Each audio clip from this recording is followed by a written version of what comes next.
नमस्ते। आपका बहुत बहुत स्वागत है हमारे चैनल पर। हमारे चैनल पर आने के लिए आपका धन्यवाद है। अभी हम लोग दीपावली मनाने की तैयारी कर रहे हैं। हम भी तैयारी कर रहे हैं और आप भी तैयारी कर रहे होंगे। लेकिन दीपावली मनाने के पहले कुछ बातें हम लोग के मन में उठते रहते हैं। क्या उठते रहते हैं? हम लोग दीपावली में हर एक वो कोशिश करते हैं जिससे कि हम माता लक्ष्मी को प्रसन्न करके धन की प्राप्ति करें, धन का आगमन अपने घर में प्रवेश कराएं। लेकिन क्या कभी आपने सोचा, दीपावली तो हम लोग हर साल मनाते हैं और धन के प्राप्ति, धन को घर में बुलाने के लिए तरह तरह के उपाय करते हैं।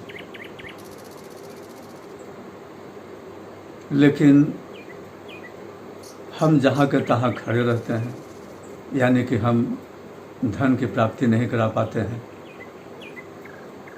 इसकी वजह हम लोग कहते हैं कि इतना सारा कुछ करते हैं और गरीब के गरीब रह जाते हैं। धन तो आती नहीं है। माता लक्ष्मी की पूजा हम बढ़िया से करते हैं, लेकिन जब तक आप कोई गलती नहीं करेंगे तब तक आप समझ लीजिए कि ऐसा नहीं होगा कि आप सही ढंग से सब काम करें लक्ष्मी की प्राप्ति के लिए और लक्ष्मी की प्राप्ति न हो। अब जो अभी हम आपको समझाने वाले हैं, दीपावली आने वाली है जिसकी आपको अत्यंत ज़रूरत है। जिन चीज़ों में अक्सर गलती करते हैं, मैं उन पर अभी आपको ध्यान दिलाने जा रहा हूँ। एक तो है कि हम लोग दीपावली में घर की सफाई करते हैं, ठीक है, ज़रूरी है। बिना सफाई का लक्ष्मी का दर्शन होगा नहीं, ना ही लक्ष्मी का आगमन होगा, तो दर्शन कहाँ धन की। दूसरी है कि फिर इस अवसर पर हम लोग स्वस्तिक बनाते हैं, स्वस्तिक चिन्ह। स्वस्तिक चिन्ह के बारे में तो आपको कुछ बताने की ज़रूरत है नहीं, वो कितना पावरफुल होते हैं। स्वस्तिक एक ऐसा पावरफुल चीज़ है जो आपकी ज़िंदगी को बदल कर रख देगा, सारी समस्याओं का नाश कर देगा, क्योंकि उनमें इतनी क्षमता शक्ति है कि दसों दिशाओं की क्षमताएं खुशियाँ बटोर कर आपके कदमों में पहुंचा देंगे। लेकिन ये भी तो ज़रूरी है कि आप सही तरीके से स्वस्तिक का चिन्ह बनाए।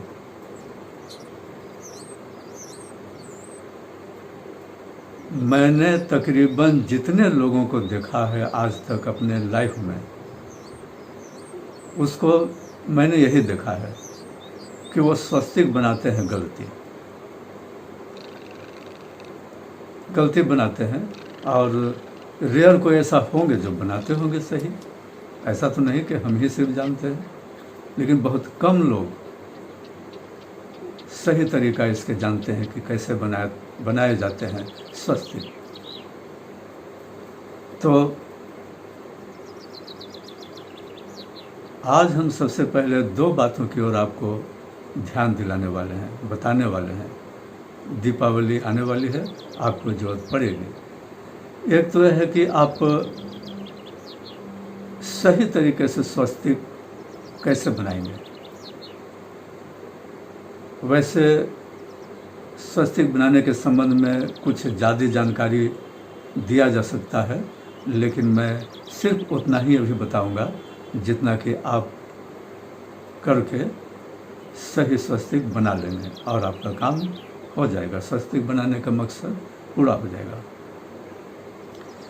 तो गलती कहाँ करते हैं, सबसे पहले हम आपको बताने जा रहे हैं, लेकिन इसकी शुरुआत करने से पहले एक अच्छा ज्ञान पाने और देने के पहले हर बार की भांति इस बार भी आपको हम निवेदन करते हैं कि अगर आपने अभी तक हमारे चैनल को सब्सक्राइब नहीं किया है और घंटी का बटन नहीं दबाया है तो आपसे आग्रह है कि आगे बढ़ने से पहले सबसे पहले अगर आपने हमारे चैनल को सब्सक्राइब नहीं किया है तो मेहरबानी करके पहले चैनल को सब्सक्राइब कर लें,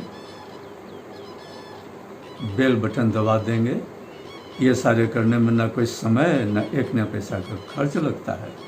कर लीजिए प्लीज़, मेहरबानी हो जाएगी। अब चलिए, अच्छे लग जाए तो शेयर लोगों को कीजिएगा, अच्छा तो लगेगा ही, सबको इसकी ज़रूरत है। इनका लाभ से कोई वंचित रह जाए, इससे बचाने के लिए आपको इनको शेयर करना चाहिए इस वीडियो को। तो चलिए शुरू करते हैं। हम गलती कहाँ करते हैं ये तो हम आपको इशारे से समझाएंगे, बना कर नहीं, क्योंकि गलती स्वस्तिक बनाकर हम समझाएं तो गलत स्वस्तिक बनाने का दोष लगने का डर है। तो इसीलिए हम सही स्वस्तिक बनाने का दिखाएंगे, कागज़ पर दिखाएंगे आपको। लेकिन गलती जो करते लोग हैं, तमाम लोग तकरीबन गलती करते हैं, उसी और पहले मैं आपको ध्यान दिलाता हूँ, फिर सही स्वस्तिक बनाने के बारे में बताऊँगा। स्वस्तिक जो बनाते हैं सबसे पहले लोग क्या करते हैं, आप देखते होंगे कि ऐसे लकीर खींचते हैं, फिर ऐसे लकीर खींच देते हैं, यानी बीच में क्रॉस कर देते हैं। ठीक है, ये क्रॉस करना नहीं है ना। हम ऐसे करेंगे। फिर जो प्रक्रिया करते लोग हैं,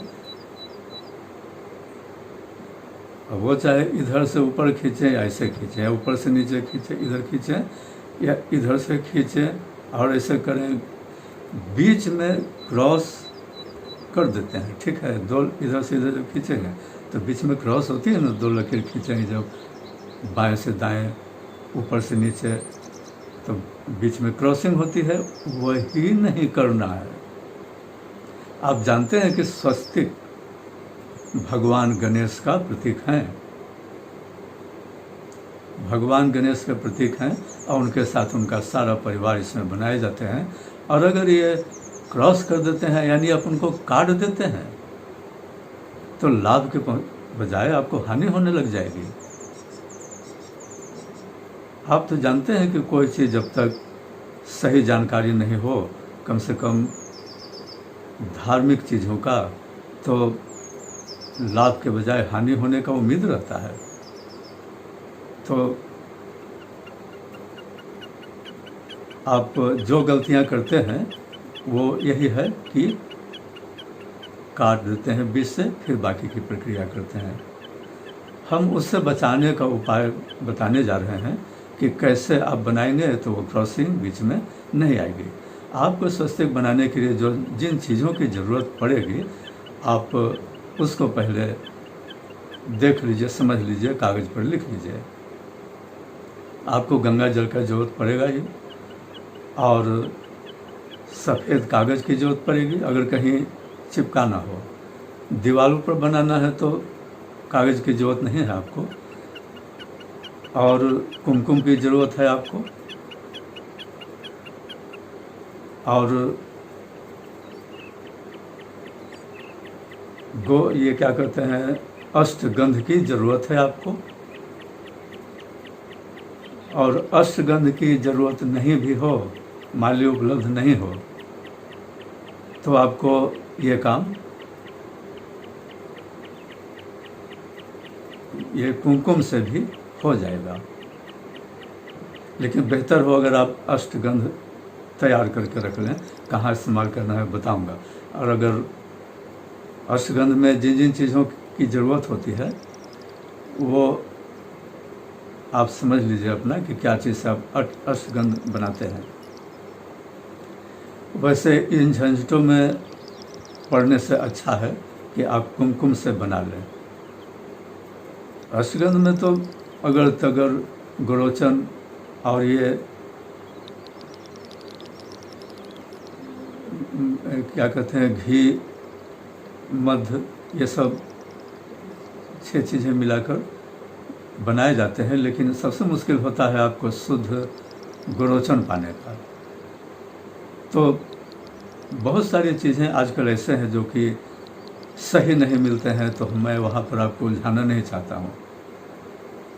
आप गंगा जल रखिए, मिल जाते हैं, और कुमकुम रखिए, मिल जाते हैं, और दीवारों पर बनाने हो कहीं तो ठीक है, और नहीं तो कागज़ पर बनाने हो तो सफ़ेद कागज़ ले लें, जिसको आप कहीं लगाना चाहते हो, अपने हिसाब से साइज चुन लें। तो गलती जो मुख्य होती है वो तो मैंने आपको बता दिया, क्रॉसिंग करते हैं, वो बिल्कुल काम के बजाय नुकसान करेंगे, वो स्वस्तिक तो हुआ ही नहीं। और अब है कि आप बनाएंगे कैसे। तो देखिए,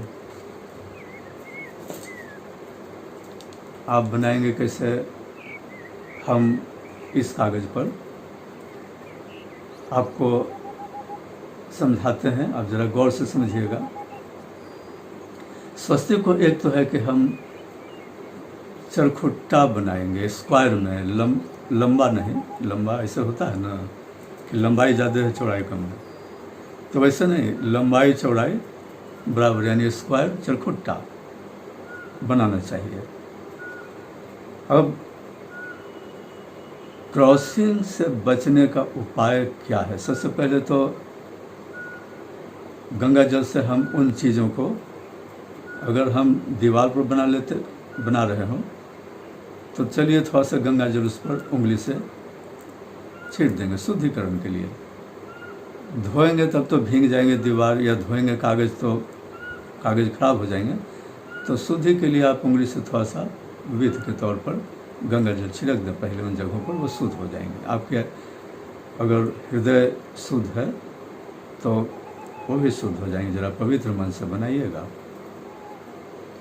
तो आप क्या करेंगे कि देखिए, सबसे पहले यहाँ पर हम एक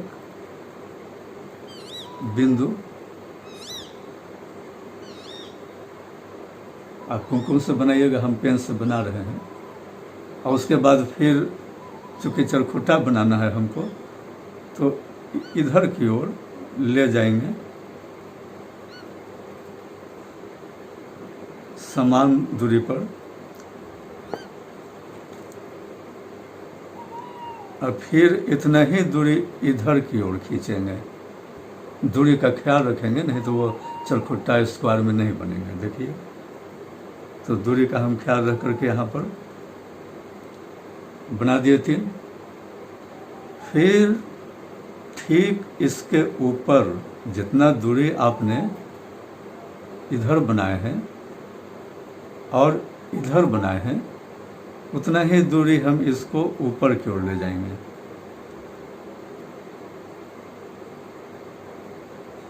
तो ये बिंदु दे दिए। हम चूँकि ऐसे बना रहे हैं थोड़ा उल्टी होकर, आप तो सीधे बनाएंगे तो इसका ख्याल रखेंगे। हो सकता है कि हमको ये दूरी तय करने में, दिखाने में, आपको यहाँ बनाने में उल्टी दिशा करके कुछ गलती हो सकती है, लेकिन आप ध्यान रखेंगे कि ये चरखुट्टा बने, मापदंड वैसा बनाएंगे लकीरों का। तो अब इसके ठीक सामने इसकी दूरी के बराबर जितना दूरी ये है उतना ही दूरी ये, फिर जितना दूरी ये है इतना ही दूरी ये। 6 बिंदु आप अभी देख रहे हैं, लेकिन बनाना है हमको 9 बिंदु। फिर हम नीचे की ओर ले जाएंगे, जितना दूरी ये है उसी का इतना दूरी यहाँ, फिर जितना दूरी ये है उतना ही दूरी यहाँ। देखिए, और जितना दूरी इधर है उतना ही दूरी, माफ़ कीजिएगा लकीर मैंने गलती से खींच दिया है। यहाँ बिंदु बनाएंगे अब देखिए, ये 9 बिंदु बने हैं, सभी एक दूसरे के एक समान दूरी पर बनाए गए हैं। आप उसका ख्याल रखिएगा ताकि ये स्क्वायर में बने।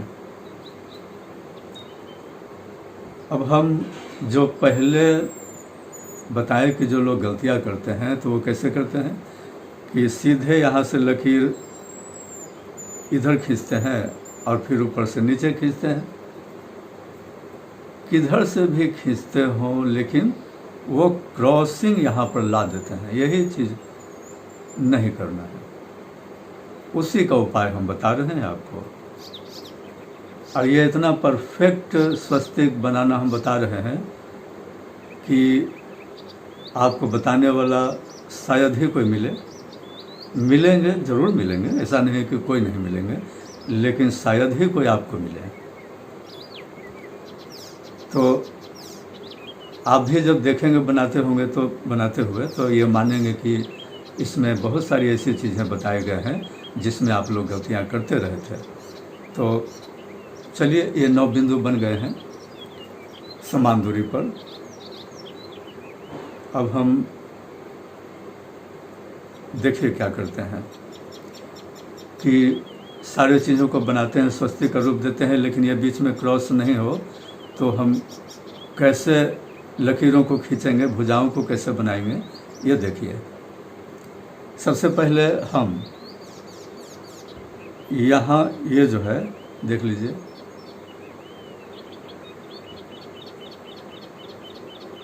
इधर लाते हैं, ये लकीर को यहाँ मिलाते हैं।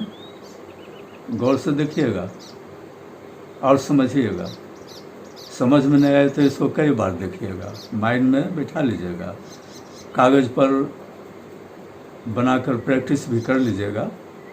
फाइनल स्वस्तिक बनाने के पहले आप जब समझ लीजिएगा कि आपने हर चीज़ों को समझ लिया है, तभी आप उसको बनाने के लिए ओरिजिनल रूप में और फाइनल रूप में शुरू करेंगे। तो देखिए, इन 9 लकीरों में हम नीचे के लकीर से 9 बिंदु में सबसे नीचे के बिंदु से हमने इस ओर बीच की ओर नीचे वाली बिंदु पर लाया है। अब फिर इसको हम ऊपर के बिंदु से मिलाएंगे, बीच वाले बिंदु से, ठीक है। उसके बाद हम इसको दाएं की ओर ले जाएंगे। ये लकीर गलती से पड़ गया है, आप इसको ध्यान ना दें। मोड़ दिया हमने। तो अब जो है आप देख रहे हैं कि 9 बिंदु बन गए। अब हम क्या करेंगे कि इनमें भुजाओं को कैसे बनाएंगे जो कि वो बीच से क्रॉस ना हो। ये बहुत ही गौर से देखने की बात है। थोड़ा सा माइंड में बिठा लेंगे तो आपको बात समझ में आ जाएगी, ऐसा भी कुछ नहीं है। लेकिन जब तक आप गौर से नहीं देखेंगे और मन में नहीं बसा लेंगे इसको, इस ट्रिक को, इस तरीके को, तो शुद्ध सही स्वस्तिक नहीं बनेंगे। तो ज़रा गौर से देखिएगा। देखिए, हम ये जो 9 बिंदुओं में सबसे नीचे का जो दाएं साइड का जो बिंदु है, इसको हम ऊपर वाले बिंदु से की ओर लकीर खींचते हैं। देखिए, ठीक है। सबसे नीचे के जो ये बिंदु हैं दाएं वाले, उसको ऊपर के बिंदु से पहले मिलाएंगे। उसके बाद इसको हम बाएं की ओर यानी बीच वाले बिंदु से मिलाएंगे। इतना तो समझ लिया होगा आपने कि हम नीचे के बिंदुओं में सबसे जो दाएं साइड में है, किनारे में, उससे ऊपर ले गए हैं, ऊपर वाले बिंदु तक। फिर बाएं की ओर यानी मध्य बिंदु से मिला दिए हैं। और अब हम इसको ठीक ऊपर वाले बिंदु की ओर ले गए। और फिर इसको हम दाएं वाली ऊपर के सबसे दाएं बिंदु जो है ऊपर वाले उससे मिलाए हैं।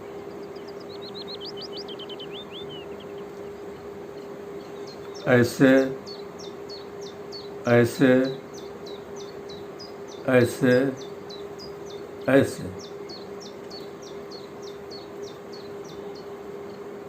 अब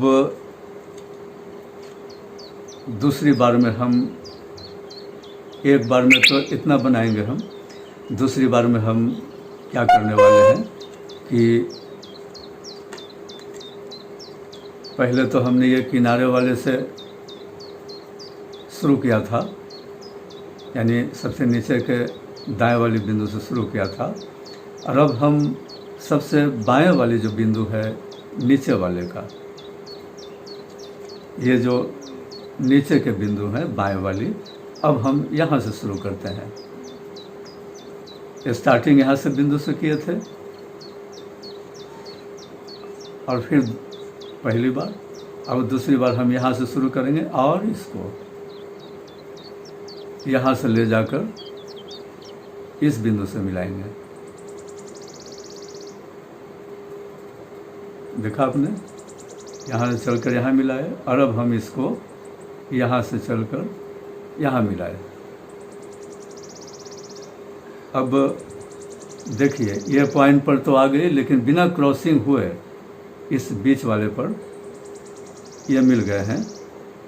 और बिना क्रॉसिंग के कैसे बन रहे हैं आपने देख रहे होंगे। अब हम इसको यहाँ से इन भुजा को बनाएंगे, ये मिल गए, और अब हम इसको ऊपर ले गए।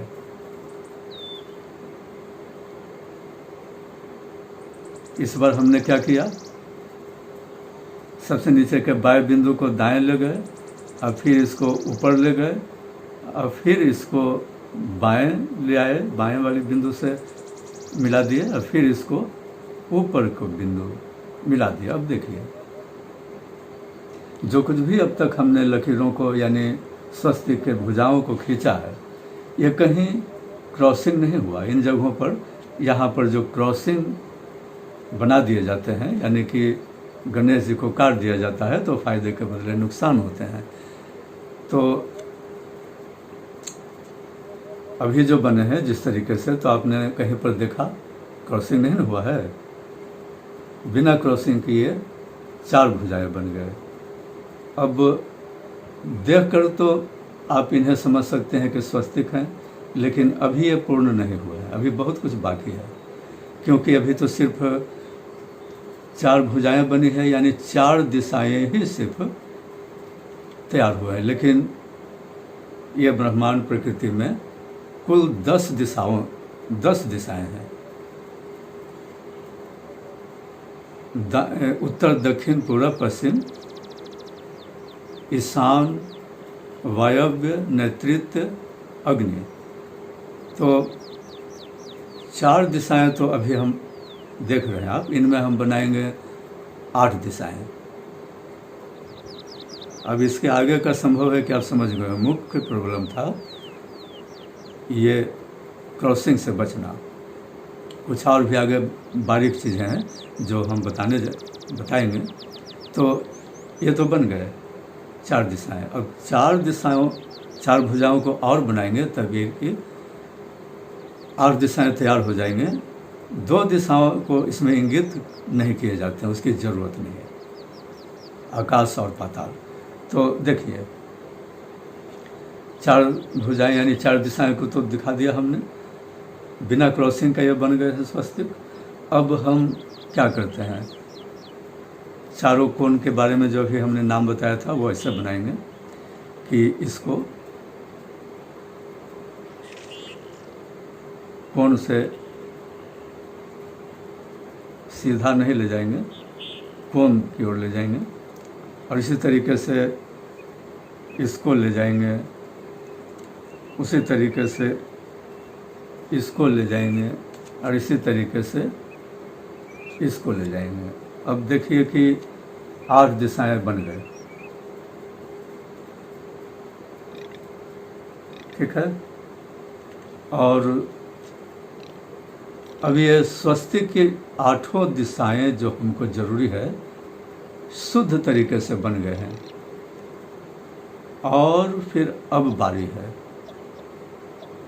अब इनके साथ में इनकी 2 पत्नियां होते हैं, रिद्धि और सिद्धि, और इनके 2 संतान होते हैं, शुभ और लाभ। यहाँ तक तो शुद्ध बन गए, बाकी रिद्धि और सिद्धि को कैसे हम सही तरीके से बनाएंगे और शुभ लाभ को कैसे सही तरीके से बनाएंगे उसको देखते हैं। वो सब जब बन जाएंगे तो ये भगवान गणेश का जो ये रूप हैं स्वस्तिक, वो संपूर्ण परिवार हो जाएंगे। और अभी एक चीज़ जो और इसमें बाकी है वो ये है कि हम यहाँ पर ये जो बीच में है नाभि, भगवान गणेश की नाभि है ये, तो यहाँ पर हम एक कुमकुम से ऐसे गोल बिंदी इस उंगली से बनाएंगे, रिंग फिंगर।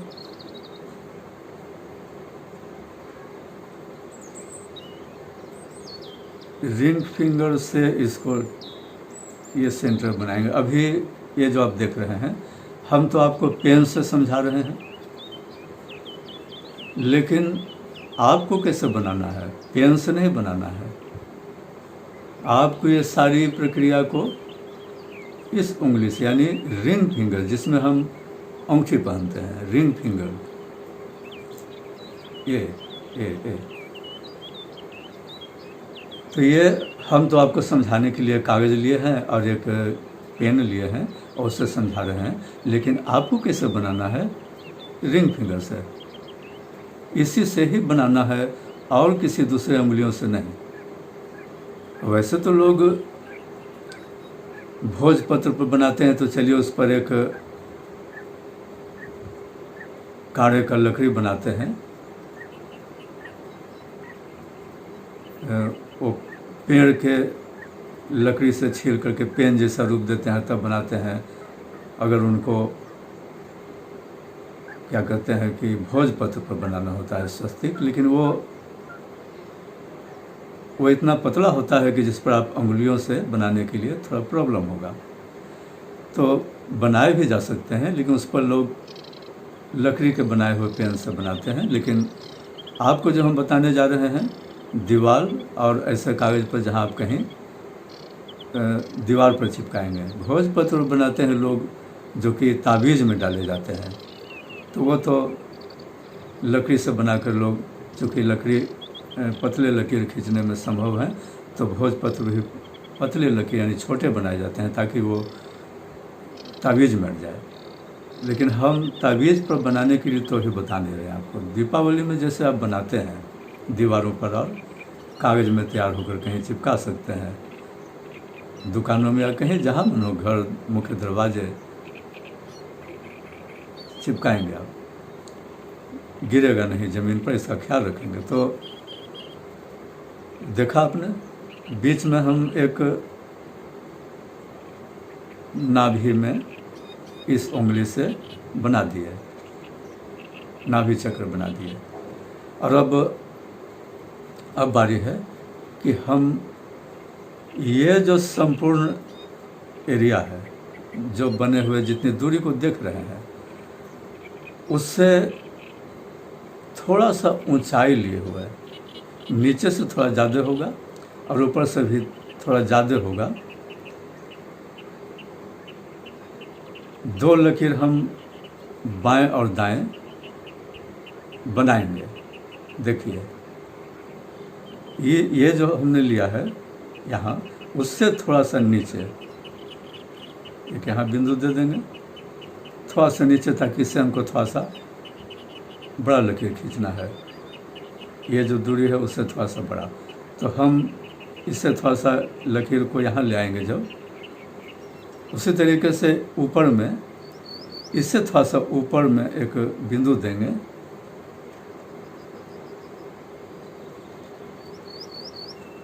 और उसी तरीके से फिर इससे थोड़ा सा ऊपर एक बिंदु देंगे, ऐसे थोड़ा सा ऐसे नीचे में एक बिंदु देंगे, ताकि जो लकीर हम बनाने वाले हैं, जो आप देखते होंगे कि स्वस्तिक में लकीर रहते हैं दाएं बाएं दो,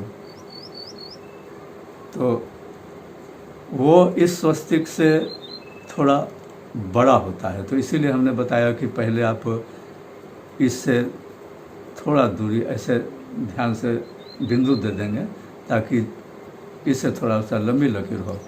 तो जब हम इससे थोड़ा सा ये नीचे की ओर लकीर देते हैं और इससे थोड़ा सा ऊपर की ओर, इसी तरीके से इधर ध्यान दिए, इसी तरीके से इधर ध्यान दिए हैं, समझ लिया होगा आपने। और उसके बाद फिर हम देखिए इसको मिला देते हैं, नीचे से ऊपर की ओर ले जाएंगे, ऊपर से नीचे नहीं, नीचे से ऊपर की ओर ले जाएंगे, इसे मिला दिए। और इसी तरीके से फिर इधर नीचे से ऊपर की ओर ले जाएंगे। हमको उल्टा समझाने में थोड़ा सा हो सकता है, इसमें बनाने में कुछ लग रहा होगा तिरछा वगैरह, लेकिन आप इसको बिल्कुल सीधा बनाइएगा। जितना सीधा सही बनाएंगे उतना ही ये प्रभावी होगा। अब जो ये लकीर इस स्वस्तिक से थोड़ा बड़ा हुआ, हम अब इस लकीर से भी थोड़ा सा बड़ा दोनों साइड में एक और लकीर बनाएंगे। और उसके लिए वो कैसे होगा कि हम ये जो बिंदु है इस लकीर के लिए जो हमने बनाए थे, उससे थोड़ा सा ऐसे बनाएंगे नीचे की ओर, और ऐसे ही फिर इसके ऊपर थोड़ा सा ऊपर की ओर बनाएंगे, थोड़ा ऊपर भागता हुआ इस बिंदु से, ताकि ये लकीर बड़ा बने। और इसी तरीके से इसके नीचे थोड़ा ऐसे जब बनाएंगे तो इससे लकीर जब खींचेंगे तो इससे बड़ा हो जाएगा। इसी तरीके से फिर देखिए एक इधर ऊपर की ओर थोड़ा इससे बनाएंगे जब, और अब जब हम इस लकीर को ऊपर वाले लकीर से नीचे से ऊपर की ओर ले जाएंगे। ध्यान रखिएगा, लकीर को हम जब भी मिलाएंगे तो नीचे से ऊपर की ओर ही ले जाएंगे, ऊपर से नीचे नहीं लाएंगे। अब इधर खींचते हैं, देखिए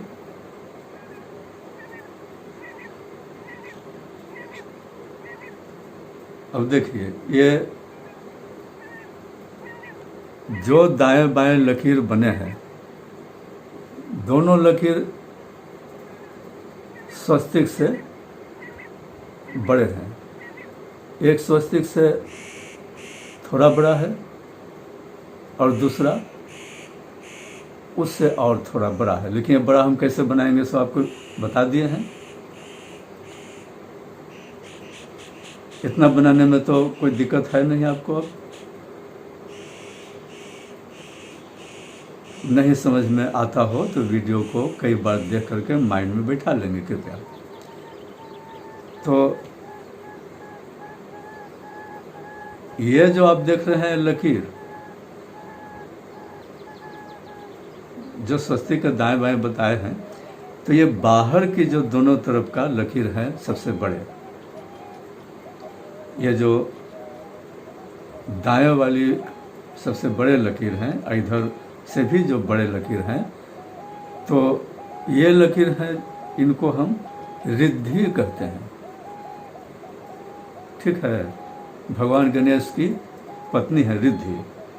इनकी दो पत्नी हैं, एक रिद्धि जो ये बाएं साइड में है, और दूसरी ये जो लकीर है बड़ी वाली दाएं की साइड वाले, वो भी सिद्धि है, जो भी भगवान गणेश की पत्नी है। यानी दो पत्नी, एक इधर और एक इधर, ये दोनों लकीर बड़े हैं, रिद्धि और सिद्धि।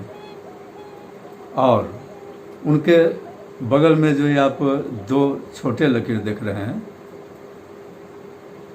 ये दो छोटे भी हैं, लेकिन छोटे होते हुए भी स्वस्तिक से थोड़ा सा बड़ा है। मैंने पहले बताया है, ख्याल रखेंगे। तो ये छोटे लकीर जो है दोनों साइड के हैं भगवान गणेश के पुत्र, शुभ, ये लाभ। तो रिद्धि, सिद्धि, शुभ, लाभ। अब क्या हुआ कि भगवान गणेश के साथ में उनके परिवार यहाँ तैयार हो गए। इतना ज़रूरी है बनाना, यानी कि सिर्फ स्वस्तिक बना दिए और शुभ लाभ नहीं बनाए और रिद्धि सिद्धि नहीं बनाए, ऐसा भूल करते रहते हैं लोग। जो बनाते होंगे बहुत सारे लोग ऐसे ही बीच वाले भाग को बना के छोड़ देते हैं तो कोई काम नहीं आएगा। और अगर आप नाभि चक्र को भी छोड़ देते हैं फिर भी वे काम नहीं करेगा। कोई भी एक गलतियाँ इसमें से करेंगे छोड़ेंगे तो वो काम नहीं करेगा। अब एक चीज़ और जो रह गई है, बीच में आप देखते होंगे कि यहाँ यहाँ यहाँ यहाँ बिंदु देते हैं या ऐसे चक्र बनाते हैं। चक्र बना देंगे तो ज़्यादा बढ़िया होगा, वो सक्रिय ज़्यादा रहेंगे, एक्टिव, एनर्जेटिक। तो ऐसे लोग बिंदु ही बनाते हैं। लेकिन अगर चक्र बना दें, चक्र कैसे बनाते हैं, ऐसे ऐसे हैं, तो ये ज़्यादा प्रभावी होते हैं, सक्रिय हो जाते हैं, एनर्जेटिक हो जाते हैं। यानी कि ये मुख्य रूप से ये जो है उनको घूमते रहना चाहिए, ये स्थिर नहीं रहना चाहिए। स्वस्तिक जो क्या है कि अगर चुपचाप स्थिर रहेंगे, अगर इन्वायरमेंट में, ब्रह्मांड में या देवी देवताओं के जो हाथ में होते हैं तो वो घूमते ही रहते हैं। घूमते रहेंगे तो वो एक्टिव रहेंगे और काम करेंगे बहुत तेज़ी से। लेकिन तो चारों वेद के बारे में कहा जाता है कि इसे वो बिंदु दे देते हैं। इनको एक्टिव करना है तो हम चक्र देंगे, लेकिन दोनों में से कोई दीजिएगा ठीक ही है। तो फिलहाल हम देखिए कि बिंदु ही दे रहे हैं, जो चारों वेद का सिंबल है।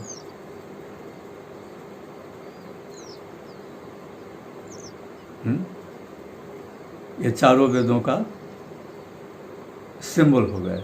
बीच में जो चार बिंदु आपने दिया, हम इसके बदले में बताया कि चक्र भी बना सकते थे, लेकिन हमने आपको चारों वेद को का जो रूप है, ये बिंदु, इसको बताया।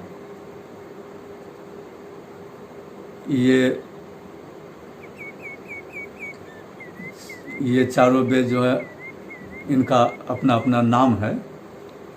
तो मैं ज़्यादा डिटेल नहीं जा रहा हूँ, समय पहले ही बहुत हो गया है, अभी बहुत कुछ बताना है।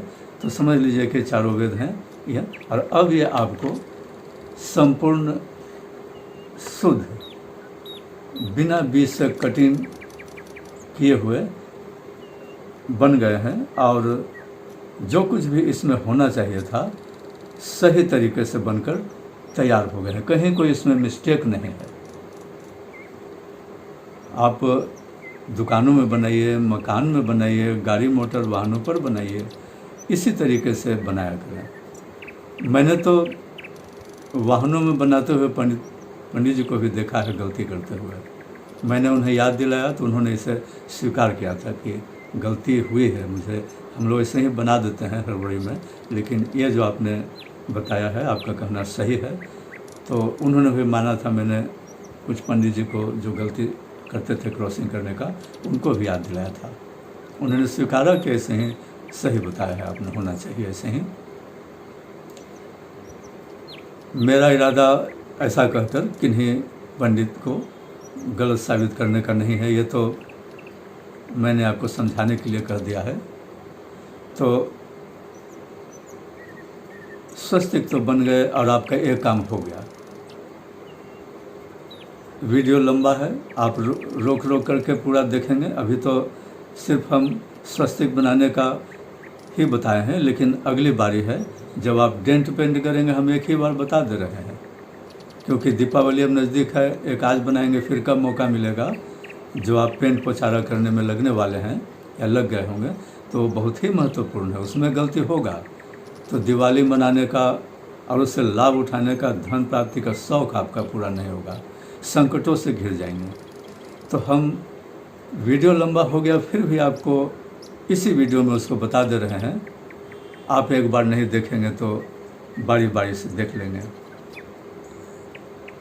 यूट्यूब में तो आप जितना आज देखेंगे फिर वहीं पर रोक देंगे, या बाद में फिर देखेंगे, तो वहीं से फिर चालू होता है।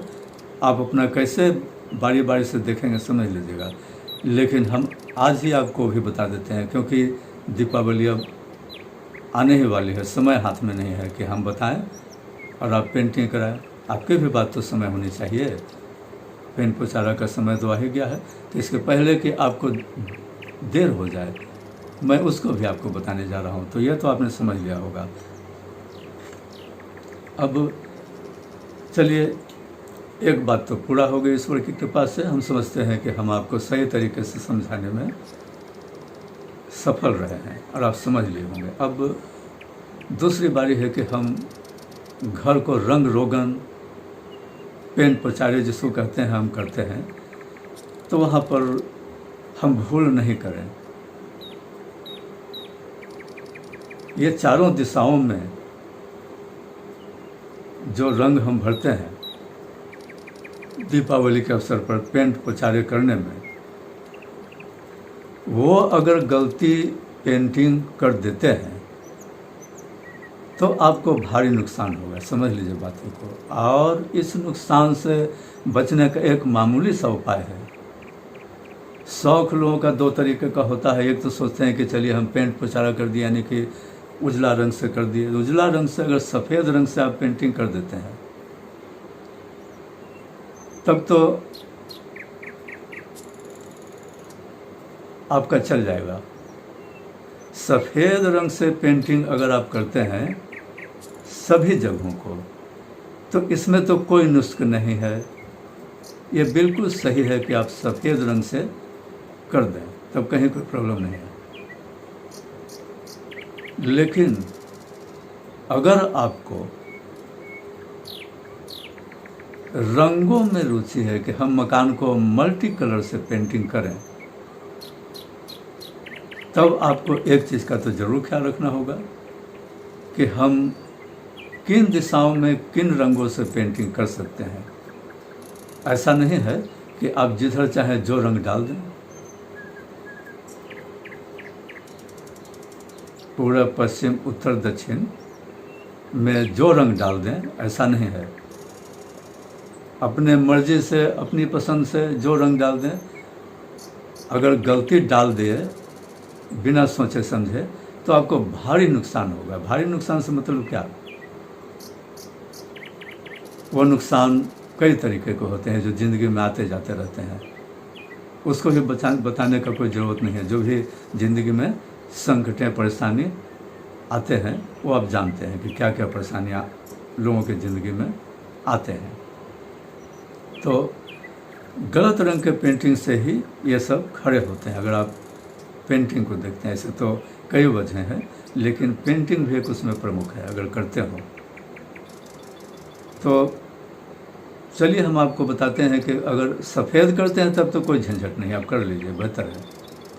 और अगर रंगों की ओर जाना चाहते हैं तो आप किन दिशाओं में किन रंगों का ख्याल रखेंगे, ये हम बता दे रहे हैं।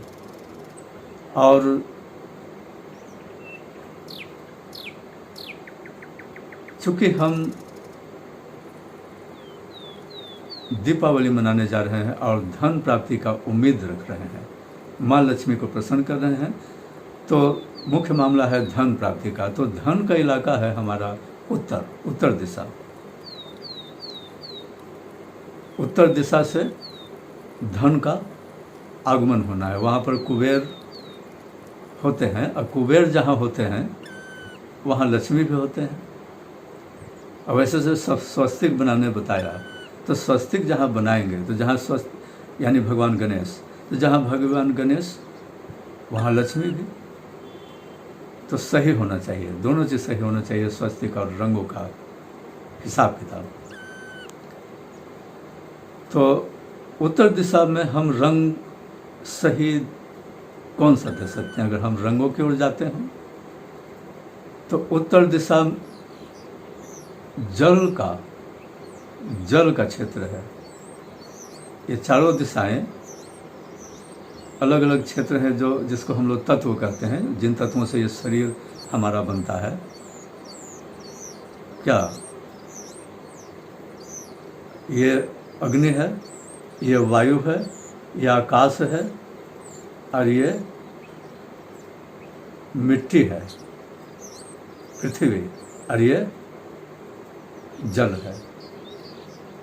तो ये 5 तत्व अंग्रेजियों से मैंने आपको समझा दिए हैं।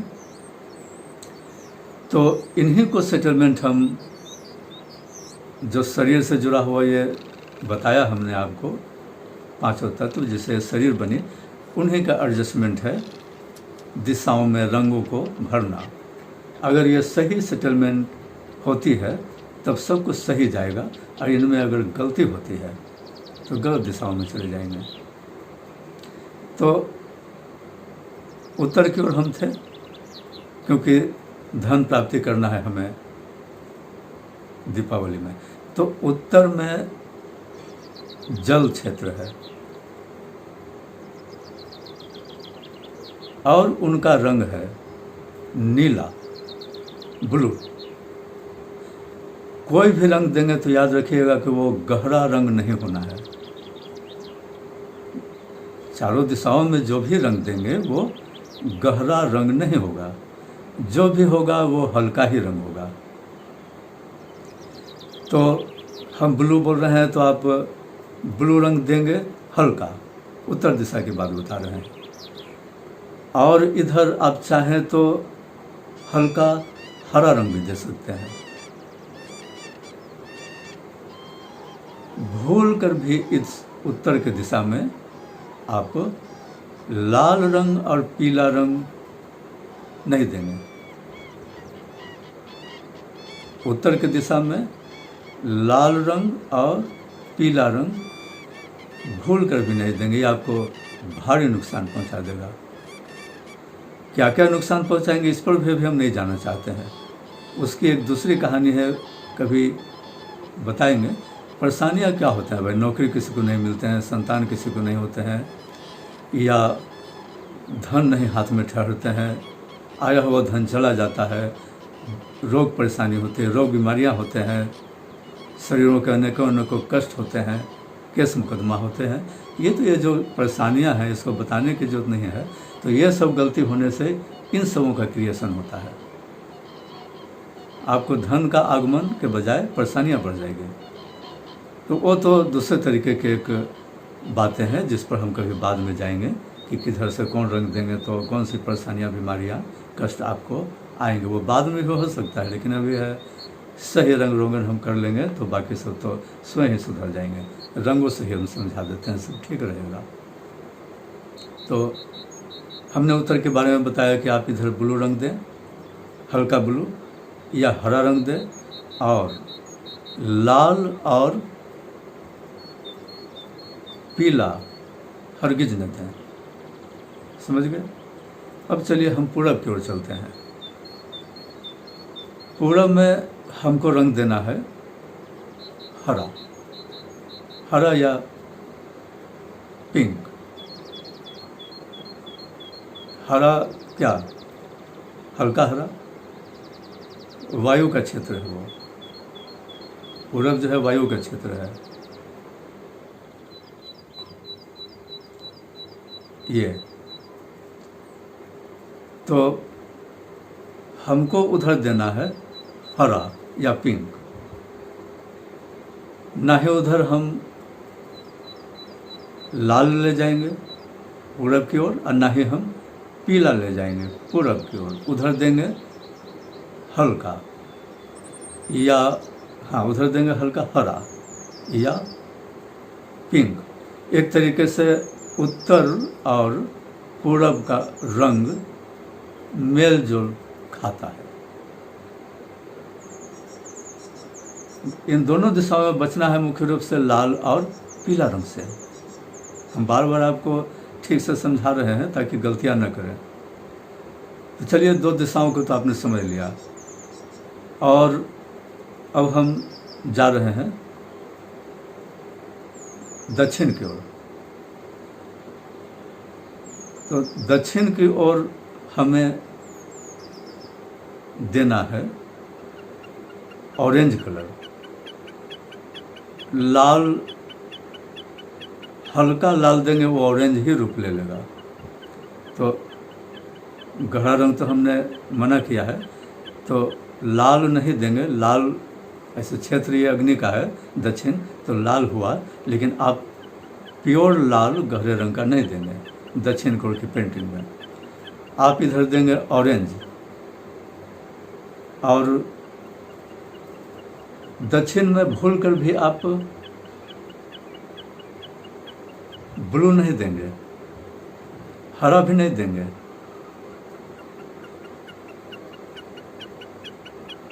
तो उधर देंगे हम ऑरेंज दक्षिण की ओर।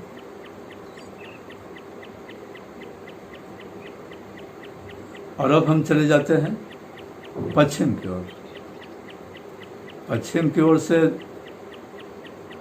सभी दिशाओं में एक एक कोण बनते हैं, जो कि दिशाओं के सेंटर से लेकर जिस ओर बढ़ते हैं, पूरब की ओर या पश्चिम की ओर जिस ओर बढ़ते हैं, तो उस साइड का प्रभाव भी दूसरे दिशाओं की ओर होने लगते हैं। जैसे अगर हम उत्तर से दाएं यानी ईशान की ओर बढ़ते हैं, यानी कि उसके बाद फिर पूरब आते हैं,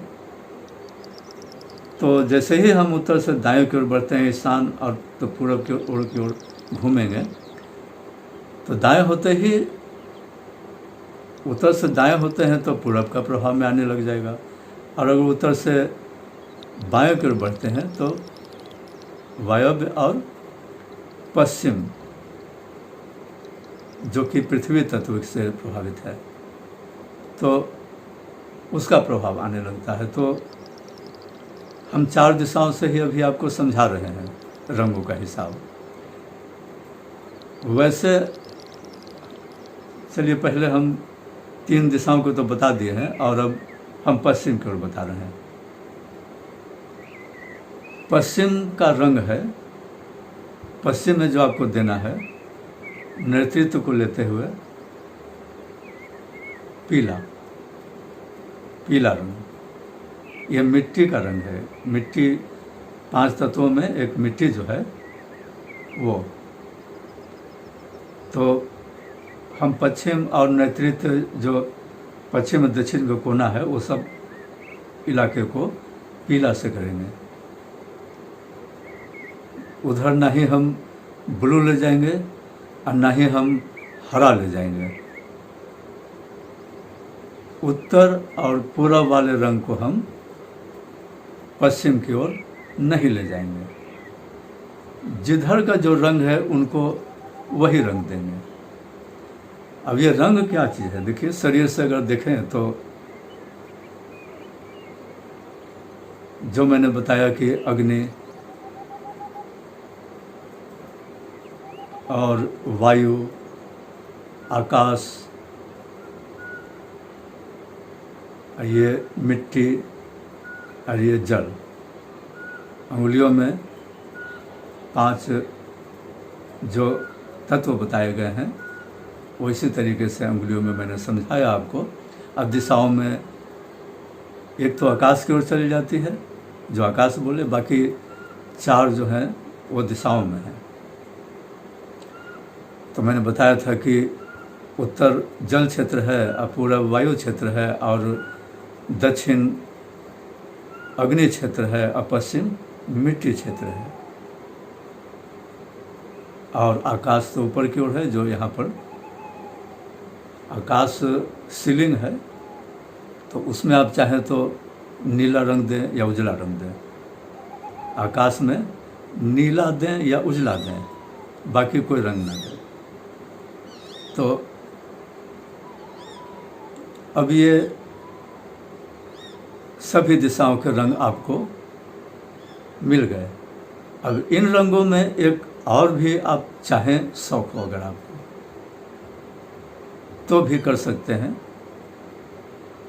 एक वो है कि अगर हम उत्तर की ओर सोचते हैं तो उत्तर में जो हमने आपको बताया कि ब्लू रंग देना है, हल्का हल्का ब्लू या हल्का हरा। तो अगर आप दाएं की ओर, बीच से दाएं की ओर, फिर हम पूरब की ओर पहुंचते हैं, तो बीच, उत्तर के बीच से दाएं की ओर यानी ईशान और फिर पूरब के बीच का इलाका जो पहुंचते हैं, उतनी दूरी को आप चाहें तो एक रंग में रख सकते हैं। एक रंग में यानी कि या तो हम ब्लू उत्तर के जो सेंटर से ले जाते हैं और पूरब के सेंटर तक ईशान होते हुए ले जाते हैं, तो ब्लू वहाँ तक पहुँचा सकते हैं। बाकी के भाग में हम हरा देंगे जो, या पिंक देंगे जो कि हमने पूरब को बताया। लेकिन उतना झंझट में जाने से बेहतर है कि कम ही शौक रखें, ज़्यादा कॉम्प्लिकेशन ठीक नहीं है। तो 4 दिशाओं का जो रंग बताया गया और किन दिशाओं में कौन सा रंग नहीं दीजिएगा, उसको ख्याल रखते हुए अगर आप पेंटिंग करते हैं तो कोई दो मत नहीं है कि आपको पेन पोछारे से मिलने वाले लाभ दीपावली में मिल जाएंगे। और मैंने तो बताया ही कि रंगों के उलझन में उलझने से बढ़िया है कि आप सफ़ेद रंग से ही पूरे फ्लैट मकान को पेंट कर दें, काफ़ी खूबसूरत भी लगेगा और कोई दिक्कत नहीं है। तो चलिए, दीपावली में 2 चीज़ों की जो ज़रूरत है सही तरीके से करने का, वो मैंने आपको बता दिया है। और फिर से अनुरोध करते हैं कि अगर आपने हमारे चैनल को सब्सक्राइब नहीं किया है तो कर लें और घंटी का बटन दबा दें, शेयर लाइक कर दें, हम पर मेहरबानी हो जाएगी। और इन्हीं बातों के साथ हम आपसे अब इजाज़त लेते हैं, लेकिन जाने से पहले दीपावली की शुभकामनाएं भी देते हैं आपको, और माँ लक्ष्मी से प्रार्थना करते हैं, भगवान कुबेर से प्रार्थना करते हैं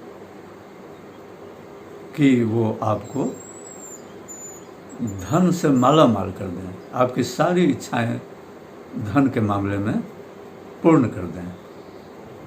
इन्हीं कामनाओं के साथ में हम आपसे इजाज़त लेते हैं। नमस्ते।